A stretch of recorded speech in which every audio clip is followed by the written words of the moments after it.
علی علیہ السلام کی شہادت کا واقعہ تاریخ اسلام کا ایک اہم اور دردناک باب ہے۔ شہادت کا پس منظر حضرت علی کا دور خلافت کئی فتنوں اور جنگوں سے گھرا ہوا تھا، جن میں جنگ جمل، جنگ صفین اور جنگ ناروان شامل ہیں۔ جنگ ناروان کے بعد خوارج نامی گروہ نے حضرت علی کو قتل کرنے کی سازش تیار کی۔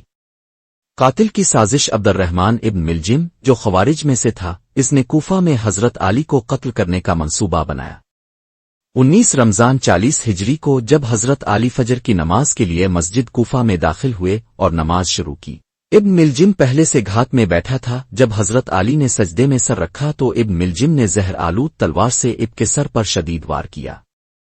تلوار کا زہر بہت تیز تھا، جس سے زخم انتہائی خطرناک ثابت ہوا۔ حضرت علی زخمی حالت میں گر گئے۔ آخری ایام اور وسط حضرت علی کو زخمی حالت میں گھر لے جایا گیا۔ اب نے اپنے بیٹوں حضرت حسان اور حضرت حسین کو عدل، یتیموں کی دیکھ بھال اور اللہ کے حقوق کی پاسداری کی نصیحت کی۔ 21 رمضان 40 ہجری کو 3 دن شدید تکلیف میں رہنے کے بعد حضرت علی شہید ہو گئے۔ اب کی وصیت کے مطابق اب کو رات کی تاریکی میں نجف کے مقام پر دفن کیا گیا تاکہ دشمن اب کی قبر کی بے حرمتی نہ کر سکیں۔ یہ واقعہ اسلامی تاریخ میں ایک المناک اور سبق آموز واقعہ ہے، جو عدل، صبر اور قربانی کی مثال پیش کرتا ہے۔